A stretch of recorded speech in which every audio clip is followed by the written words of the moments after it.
Shalom, puji Tuhan. Sebentar kita akan masuk ke dalam ibadah pada hari Minggu, di mana kita harus beribadah kepada Tuhan. Tapi sebelum kita masuk dalam perenungan firman, baiklah kita menyatukan hati, kita berdoa terlebih dahulu. Terima kasih Tuhan Yesus untuk kesempatan pada hari ini kami boleh mendengar apa yang menjadi isi hati-Mu. Biarlah Engkau sendiri yang melembutkan hati kami untuk menjadi lahan yang subur Tuhan, sehingga ketika firman itu ditabur, kami semua boleh menikmati taburan itu untuk kami pakai dalam kehidupan kami sehari-hari, sehingga kami bukan hanya mengerti, tapi kami boleh melakukan apa yang kami pahami mengenai firman-Mu. Berkati urapi setiap daripada kami. Di dalam nama Yesus Kristus Tuhan kami mengucap syukur, kami berdoa. Haleluya, amin.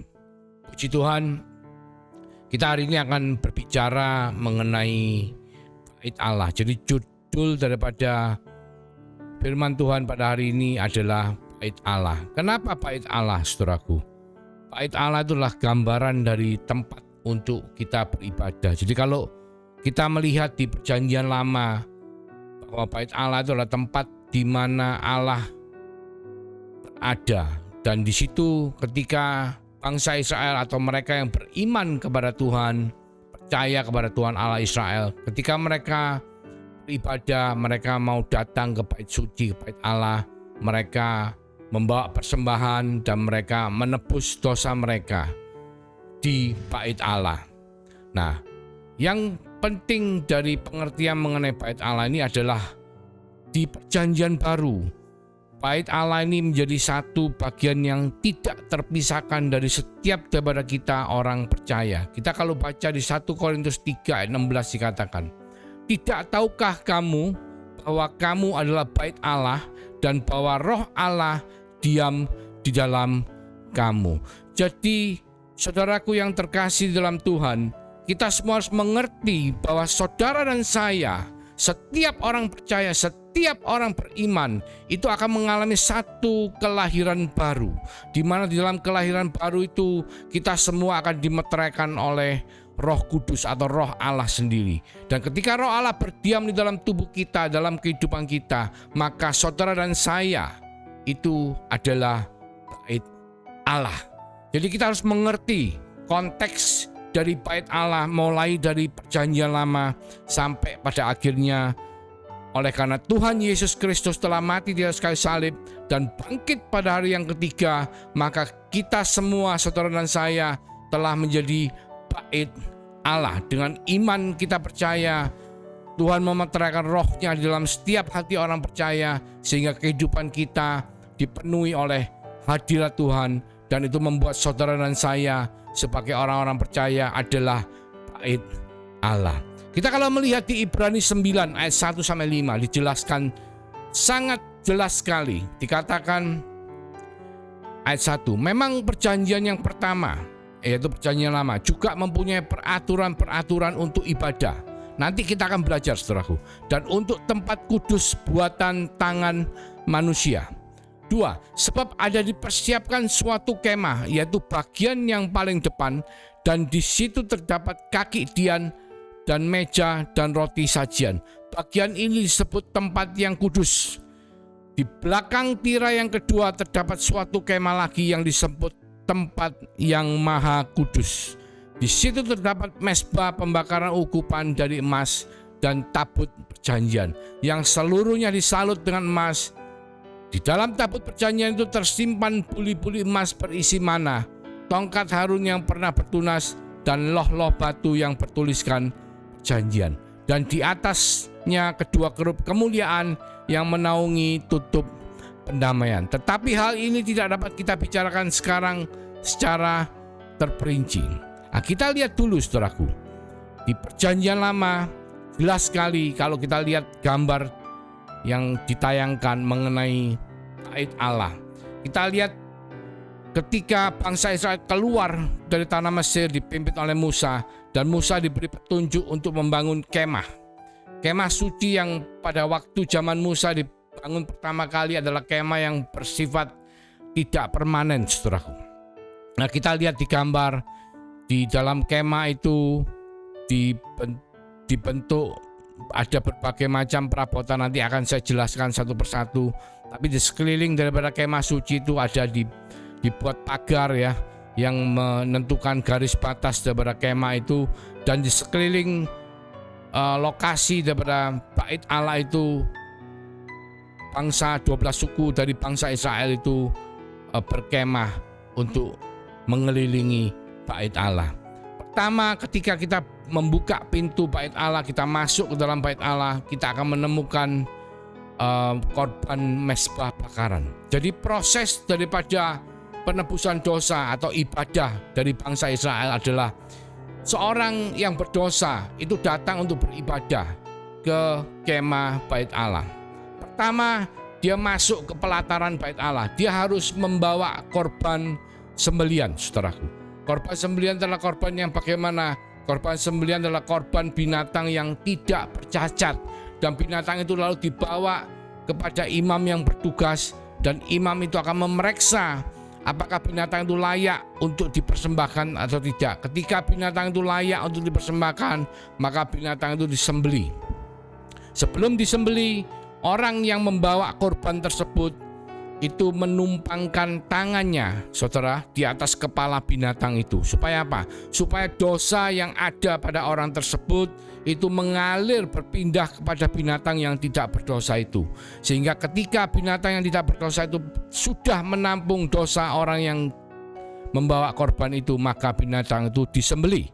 Disembeli, darahnya disaputkan di sekeliling mezbah, lalu dibawa juga oleh imam yang menyembeli, dan setelah itu korban persembahan itu dibakar.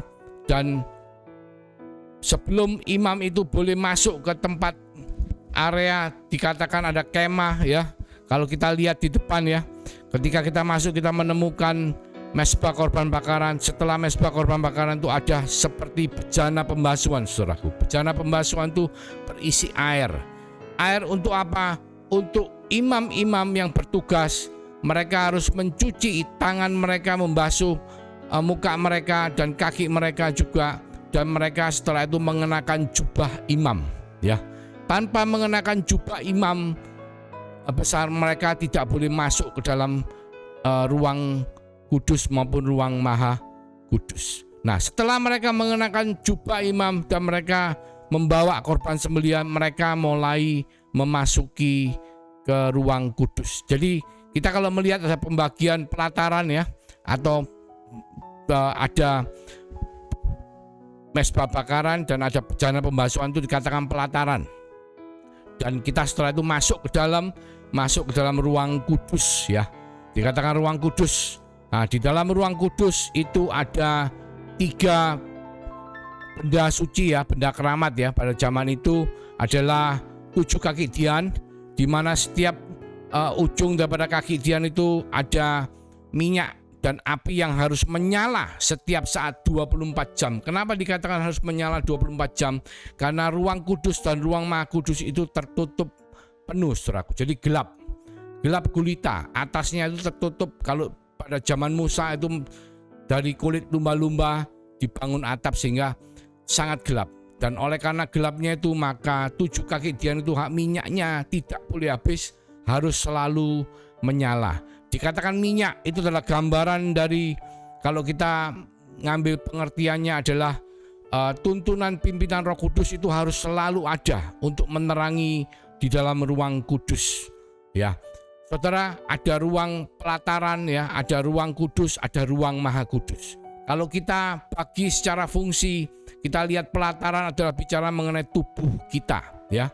Kalau kita bicara ruang kudus, kita bicara mengenai jiwa kita. Nah, jiwa kita itu terdiri dari pikiran, perasaan, dan kehendak ya. Terus di dalam ruang maha kudus itu kita bicara mengenai roh kita ya, dilayani oleh roh Tuhan. Nah, sekarang kita melihat bahwa gambaran daripada 7 kaki dian adalah penerangan api roh minyak Roh Kudus yang selalu menerangi pikiran, perasaan, dan kehendak kita. Dan dia adalah roh penghibur yang Tuhan telah meteraikan dalam kehidupan saudara dan saya. Gambarannya di Perjanjian Lama, digambarkan bahwa minyak itu harus selalu ada. Berarti apa? Dalam kehidupan kita sebagai anak Tuhan, sebagai orang Kristen, hidup kita harus selalu dipimpin oleh Roh Kudus, harus selalu berada dalam hadirat Tuhan. Karena tanpa pimpinan dan tuntunan penghiburan dari Roh Kudus, maka jiwa kita akan mengalami banyak hal-hal yang tidak seperti yang Tuhan mau, dan sangat menyedihkan ketika hidup kita sebagai orang Kristen itu tidak dipimpin oleh Roh Kudus atau Roh Allah sendiri. Dan benda berikutnya adalah kita bicara meja roti sajian, ya. Di atas meja roti sajian, seperti saudara yang lihat di gambar yang sudah ditayangkan, itu ada 12 roti tidak beragi yang ditumpuk dan selalu diganti pada setiap Sabat. Sebelum Sabat diganti oleh imam dengan yang baru. Dan 12 roti itu ditumpuk 6 roti dan 6 roti, berarti 12 roti. Dan itu menggambarkan daripada 12 suku Israel, juga menggambarkan 66 dari kitab yang ada di dalam kitab suci atau Alkitabnya saudara dan saya. Dan itu berbicara mengenai ketika orang makan roti tersebut, roti itulah gambaran dari firman Tuhan, di mana firman Tuhan itu menjadi makanan dari saudara dan saya sebagai anak Tuhan, untuk supaya kita merenungkan firman itu, dan firman itu menjadi satu dalam kehidupan saudara dan saya, dan hidup kita akan menjadi seperti yang Tuhan mau. Setelah itu saudaraku, di ruang kudus ada satu benda lagi yang kita lihat, itu adalah mezbah dupa emas, ya, mezbah bakaran, di mana kita membakar dupa kita. Itulah gambaran daripada doa-doa daripada orang kudus. Jadi kita berdoa kepada Tuhan, dan digambarkan bahwa di jiwa kita yang terdiri dari pikiran, perasaan, dan kehendak, itu adalah pikiran kita dilayani oleh firman Tuhan. Perasaan kita itu kita layani melalui doa-doa kita sebagai ekspresi daripada komunikasi kita kepada Tuhan, dan kehendak kita itu dipimpin, dituntun oleh Roh Kudus, di mana Roh Kudus gambarannya adalah 7 kaki dian dengan minyak dan api yang selalu menyala 24 jam untuk menuntun kehendak kita menjadi melakukan kehendak Bapa yang di sorga dengan pikiran yang telah dilayani oleh firman Tuhan. Gambarannya adalah 6 tumpuk roti 2 kali 66 kitab di kitab suci yang Tuhan sediakan untuk saudara dan saya merenungkan siang dan malam, dan memperkatakan Taurat siang dan malam. Dan juga kehidupan doa kita digambarkan melalui mezbah dupa emas, di mana itu adalah doa-doa daripada orang kudus yang dinaikkan di hadirat Tuhan. Saudara lihat bahwa 3 benda ini sebelum Yesus Kristus mati di atas kayu salib itu berada pada ruang kudus. Dan kita masuk ke ruang Maha Kudus. Kita lihat di dalam ruang Maha Kudus. Di dalam ruang Maha Kudus itu ada satu tabut perjanjian, saudaraku. Jadi tabut perjanjian seperti saudara yang lihat di hadapan saudara itu ada tutupnya. Tabut itu ada tutup, di mana di kedua ujung daripada tutup itu diukir kerubim, ya, 2 kerub yang saling berhadapan, dan sayapnya, ujung daripada sayap satu kerub itu menyentuh ujung daripada sayap satu lagi, dan itu gambaran daripada kerub yang menutupi tabut perjanjian. Itu dikatakan tutup tabut pendamaian. Kenapa dikatakan pendamaian? Karena di dalam tabut perjanjian, saudaraku, sangat menarik, itu ada 3 benda. Ya, satu adalah 2 loh batu yang ditulis oleh Musa ketika Musa diberikan 10 perintah Allah. Itu benda yang pertama. Benda yang kedua adalah buli-buli berisi mana. Jadi mana yang mana pada waktu bangsa Israel ada di perjalanan menuju ke tanah Mesir, mereka diberi mana setiap hari kecuali hari Minggu, hari Sabat, ya, di mana mereka diberi makanan cuma-cuma oleh Tuhan, dipelihara selama 40 tahun, diberi makanan gratis, dan itu akhirnya disimpan, ditaruh dalam buli-buli yang berisi mana. Dan yang ketiga adalah tongkat Harun yang keluar tunas bunganya. Nah, kenapa 3 benda itu ada di dalam tabut perjanjian? Karena 3 benda itu melambangkan pemberontakan manusia terhadap Tuhan. Yang pertama, 2 loh batu berisi 10 hukum Taurat. Itu ketika bangsa Israel menunggu Musa yang sedang bertemu dipanggil oleh Tuhan untuk diberikan 10 perintah Allah yang ditulis di 2 loh batu. Mereka memberontak kepada Allah. Mereka membuat patung lembu emas dan menyembah Allah lain. Bahkan kita semua tahu bahwa tidak ada seorang pun dari manusia yang sanggup untuk tidak melanggar dalam kehidupannya salah satu dari perintah Allah. Karena 10 perintah Allah itu kalau dijabarkan, kita lihat di kitab Imamat, itu menjadi 613 perintah yang mengenai hukum moral, hukum sipil, dan hukum ritual. Jadi semua itu adalah 613. Tidak ada satupun dari manusia yang sanggup untuk tidak melanggar salah satu dari hukum Allah. Jadi 2 loh batu itu melambangkan apa? Melambangkan pemberontakan manusia terhadap Tuhan, melambangkan ketidakmampuan manusia untuk tidak memberontak kepada Tuhan. Yang kedua, kita bicara mengenai buli-buli berisi mana. Ya, bayangan dari seseorang atau sekelompok bangsa, sebuah bangsa yang dipelihara oleh Tuhan. Bangsa Israel yang berjalan keluar dari tanah Mesir ke tanah Kanaan itu kalau kita hitung 600.000 ya, plus laki dewasa. Jadi kalau dihitung bersama dengan istri dan anak-anak, itu kita bicara lebih dari 2 juta manusia. Kita bayangkan saudaraku, kalau hari ini kita memberi makan 2 juta manusia sehari 3 kali. Kalau sekali makan, saya katakan Rp10.000 mungkin tidak berlebihan.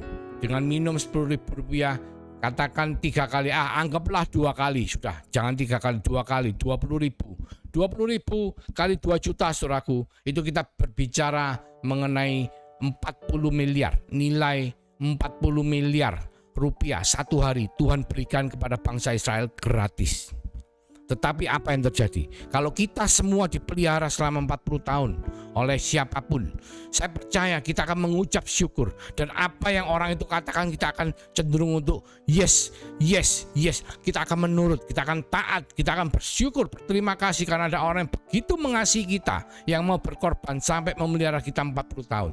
Tetapi apa yang terjadi kepada bangsa Israel? Mereka bersungut-sungut saudaraku. Mereka menuntut ini, ingin makan daging, ingin makan bawang, mengingatnya kembali kehidupan mereka yang lama di Mesir yang katanya enak, padahal waktu di Mesir mereka adalah budak.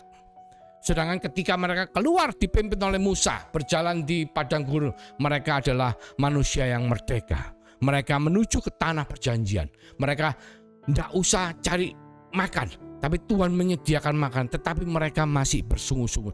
Jadi roti itu merupakan gambaran, mana yang ada di dalam buli-buli itu merupakan gambaran dari pemberontakan bangsa Israel ketika mereka dipelihara oleh Tuhan secara cuma-cuma 40 tahun. Bahkan kalau kita lihat secara detail, kalau siang itu ada awan, tiang awan yang menudungi mereka di padang gurun tidak kepanasan.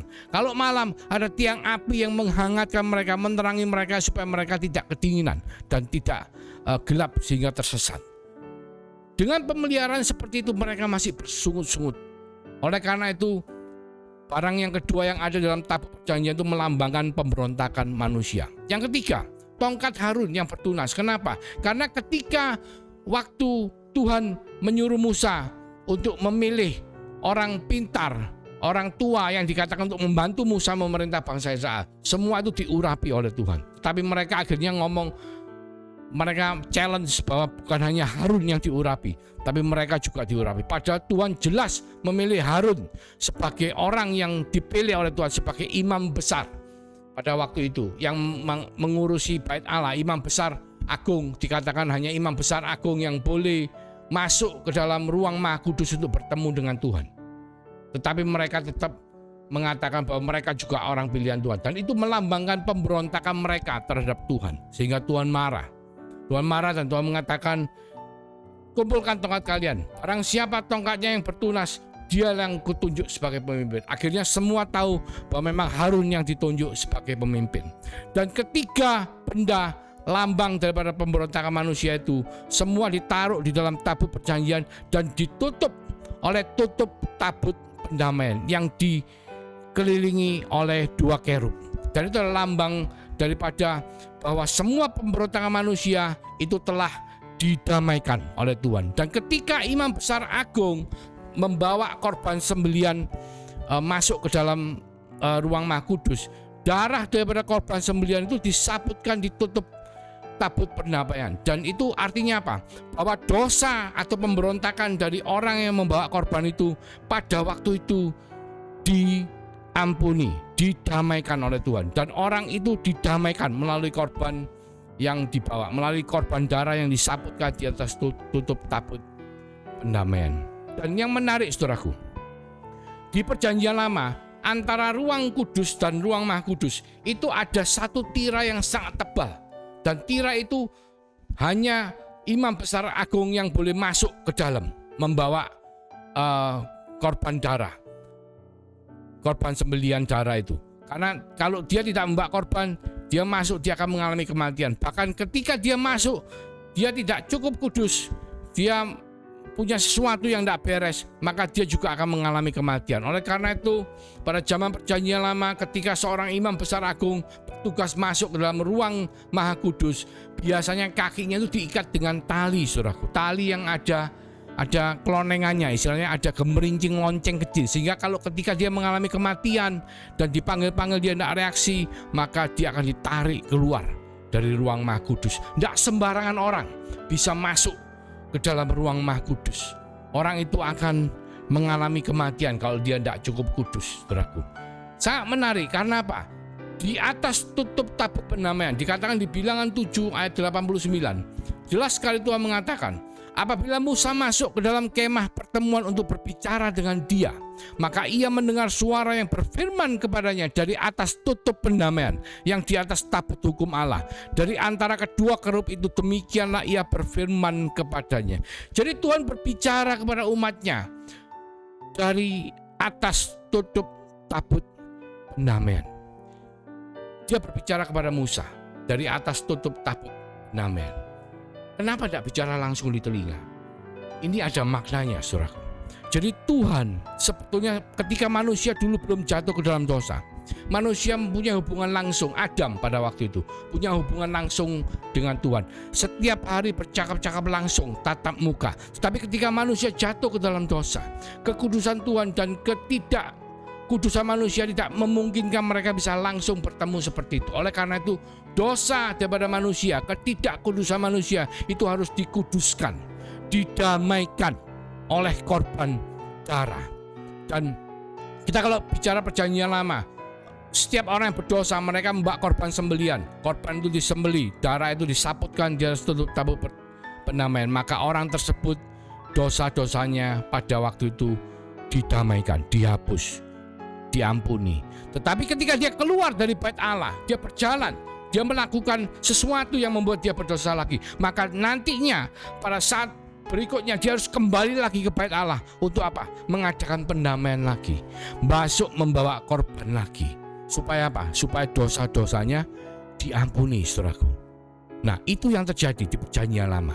Tetapi oleh karena kasih Tuhan kepada saudara dan saya, kasih karunia-Nya, dia yang adalah anak Allah, dia mau rela menjadi manusia dan sepenuhnya. Supaya apa? Supaya melalui kehidupannya sebagai manusia, dia bisa dipersembahkan sebagai korban untuk menebus dosa-dosa saudara dan saya yang percaya beriman kepada Yesus sebagai Tuhan dan Juru Selamat. Kita lihat di Ibrani 9 ayat 11 sampai 15. Dikatakan, tetapi Kristus telah datang sebagai imam besar untuk hal-hal yang baik yang akan datang. Ia telah melintasi kemah yang lebih besar dan yang lebih sempurna, yang bukan dibuat oleh tangan manusia. Artinya yang tidak termasuk ciptaan ini. Dan ia telah masuk satu kali untuk selama-lamanya ke dalam tempat yang kudus, bukan dengan membawa darah domba jantan dan darah anak lembu, tetapi dengan membawa darahnya sendiri. Dan dengan itu ia telah mendapat kelepasan yang kekal. Sebab jika darah domba jantan dan darah lembu jantan dan percikan abu lembu muda menguduskan mereka yang najis, sehingga mereka disucikan secara lahiriah, betapa lebihnya darah Kristus yang oleh roh yang kekal telah mempersembahkan dirinya sendiri kepada Allah sebagai persembahan yang tak bercacat, akan menyucikan hati nurani kita dari perbuatan-perbuatan yang sia-sia, supaya kita dapat beribadah kepada Allah yang hidup. Karena itu Ia atau Yesus adalah pengantara dari suatu perjanjian yang baru, supaya mereka yang telah terpanggil dapat menerima bagian kekal yang dijanjikan. Sebab Ia telah mati untuk menebus pelanggaran-pelanggaran yang telah dilakukan selama perjanjian yang pertama. Jadi saudara, sangat menarik sekali untuk kita tahu bahwa ritual penebusan dosa di perjanjian lama itu telah digenapi, telah digenapi oleh Tuhan Yesus Kristus. Ketika Yesus menyerahkan nyawanya di atas kayu salib, dia mati, dia menumpahkan darahnya, dan dia bangkit pada hari yang ketiga. Dan kematian dan kebangkitannya membuat tirai bait Allah yang memisahkan ruang kudus dan ruang maha kudus itu terbelah dari atas ke bawah, saudaraku. Jadi kalau kita lihat tirai, kalau dibelah oleh manusia itu akan belahnya dari bawah ke atas.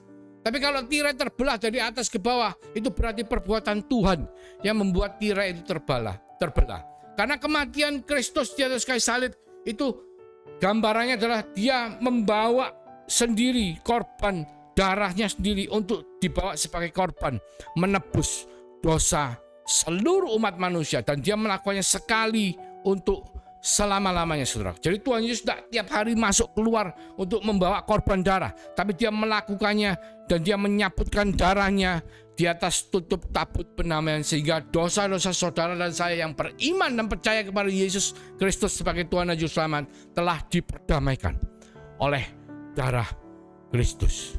Jadi itu adalah suatu hal yang sangat luar biasa. Kalau kita lihat tabut perjanjian, itu adalah sebuah tabut yang berisi hadirat Allah, di mana Allah berbicara kepada umatnya melalui atas tutup tabut penamaian, yang mana tutup tabut penamaian itu mendamaikan seluruh pemberontakan manusia, mulai dari 2 loh batu yang berisi 10 hukum Taurat, juga buli-buli berisi mana, maupun tongkat Harun yang berbunga. Itu semua adalah lambang dari pemberontakan manusia terhadap Allah. Itu semua diperdamaikan melalui tutup tabut penamaian yang sudah disaput oleh darah korban, yang mana kita tahu bahwa darah Yesus telah tercurah untuk menyaput tutup tabut penamaian, sehingga dosa saudara dan saya yang beriman kepada Dia sudah dilunaskan. Nah, sangat menarik ketika di perjanjian lama itu yang terjadi adalah ketika bangsa Israel berperang, mereka selalu membawa tabut perjanjian untuk berperang. Karena apa? Karena gambaran mereka, dalam bayangan mereka, bahwa mereka itu membawa hadirat Allah untuk berperang. Jadi dengan membawa hadirat Allah berperang, mereka lebih yakin bahwa mereka akan mengalami kemenangan. Nah, kita lihat di dalam perjanjian baru hari ini, dikatakan di 1 Korintus 3 ayat 16, dikatakan bahwa kita yang percaya semua adalah bait Allah. Dikatakan, tidak tahukah kamu bahwa kamu adalah bait Allah dan bahwa Roh Allah diam di dalam kamu. Nah, implikasinya adalah kalau dulu kita mau beribadah kepada Tuhan, kita harus menyembah Dia di dalam bait Allah. Tetapi hari ini bait Allah itulah tubuh daripada orang-orang yang percaya, di mana 3 bagian. Ada tubuh fisik, ada tubuh jiwa, yaitu kita bicara jiwa adalah pikiran, perasaan, kehendak yang dilayani oleh ruang kudus, tetapi sudah terbuka menjadi satu dengan ruang maha kudus karena roh kita telah dimeteraikan oleh roh Allah. Maka roh Allah diam di dalam kita. Maka saudara dan saya sebagai orang percaya dan beriman, ketika kita masuk ke dalam hadirat Tuhan, di mana untuk masuk ke dalam hadirat Tuhan tuh kadang-kadang ada orang ngomong, ayo mari kita ibadah supaya Tuhan hadir di dalam ibadah kita. Mungkin pengertian seperti itu agak sedikit tidak sama dengan apa yang kita pelajari. Yang kita pelajari adalah hadirat Allah itu omnipresence, ada di mana-mana. Jadi supaya kita bisa merasakan hadirat Allah atau masuk ke dalam hadirat Allah, kita harus masuk ke dalam frekuensinya. Seperti kalau saudara masang radio, saya percaya radio sekarang ada di mana-mana, terutama yang AM mungkin itu jangkauannya lebih luas, Tapi kalau saudara tidak masuk ke dalam frekuensinya, maka saudara tidak bisa mendengar radio itu. Sama dengan hadirat Allah. Sama dengan WiFi, saudaraku. WiFi itu kalau kita tidak punya passwordnya, kita tidak bisa menggunakan WiFi-nya, kita tidak bisa masuk ke dalam aplikasi yang sedang kita mau pakai. Sama, hadirat Tuhan yang mana dikatakan bahwa sebetulnya hadirat itu ada di dalam diri setiap orang percaya. Tetapi ketika kita tidak melatih supaya badan kita, kehidupan kita, terutama kehidupan doa kita, itu tidak masuk ke dalam jaringan networknya, supaya kita bisa ketemu sama frekuensinya, supaya kita bisa masuk ke dalam hadirat Allah, maka kita juga tidak akan menemukan Allah. Banyak orang yang mungkin sudah bertahun-tahun ikut Tuhan, tapi hanya sekedar ritual. Dia tidak betul-betul bisa merasakan bahwa Tuhan itu betul-betul ikut campur dalam setiap perkara dalam kehidupan orang percaya. Bahkan satu helai rambut jatuh pun Tuhan kalau tidak izinkan tidak bisa terjadi. Jadi firman yang mengatakan jangan khawatir, burung pipit yang tidak kerja pun dikasih makan sama Tuhan. Jangan khawatir, bunga yang indah, bunga bakung itu tidak pernah dihiasin, tidak pernah bisa cari duit, tapi dihiasi sama Tuhan begitu cantiknya, begitu luar biasa. Apalagi saudara dan saya, yang mana Roh Allah sendiri hidup di dalam kita yang percaya kepada Yesus sebagai Tuhan dan Juru Selamat. Oleh karena itu saudaraku, saya berdoa supaya saudara sekalian, kita semua umat Tuhan, anak-anak Tuhan yang beriman, betul-betul kita bisa masuk ke dalam rancangan Tuhan melalui tuntunan daripada pimpinan Roh Kudus, yang mana Roh Kudus atau Roh Allah itu telah dimeteraikan dalam kehidupan saudara dan saya, karena kita adalah bait Allah. Mari kita tundukkan kepala. Terima kasih Tuhan untuk firman-Mu. Terima kasih untuk pengertian yang boleh kami terima, dan biarlah Roh Kudus terus memimpin, terus membawa kami makin hari makin mengenal Engkau, dan makin hari makin Engkau kenal Tuhan. Sehingga dalam kehidupan kami sehari-hari Tuhan, kami boleh melakukan apa yang menjadi kehendak-Mu. Seperti Engkau mengatakan bahwa Daud adalah orang yang melakukan kehendak-Mu pada zamannya. Demikianlah kerinduan setiap daripada kami sebagai umat Tuhan, sebagai anak-anak Allah, yang mana Roh Allah telah Kau meteraikan dalam kehidupan setiap daripada kita. Terima kasih Bapa. Biarlah berkat daripada Allah Bapa, kasih karunia daripada Tuhan Yesus Kristus, melalui penyertaan pimpinan tuntunan Roh Kudus yang telah dimeteraikan dalam kehidupan saudara dan saya, akan membawa kita semua untuk melakukan kehendak Bapa, mulai dari hari ini sampai Yesus datang kedua kalinya. Di dalam nama Yesus Kristus, kita sama-sama mengatakan haleluya, amin. Tuhan Yesus memberkati.